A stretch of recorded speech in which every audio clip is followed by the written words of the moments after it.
দেখো তো আমার বড় হাতে কোনটা, ছোট হাতে কোনটা। কি বলো? হাত আবার ছোট বড় হয় নাকি? তাহলে যে ম্যাডাম বললো বড় হাতে ABCD লিখতে, কখন গেছি পিঠে বানাইতে, এখন ডাকতেছে না কেন? কি যাতে আমার পেট প্রচুর করতেছে। মা কতক্ষণ লাগবে এটা দেও। বাবা দাঁড়া, পিঠা তো হয়ে আছে, অল্প একটু দাঁড়া, এই তো আমি দিচ্ছি।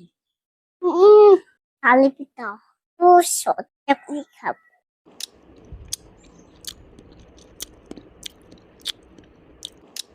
মা ওটা একটু চালু করো তো। ভাত আবার চালু করা যায় নাকি?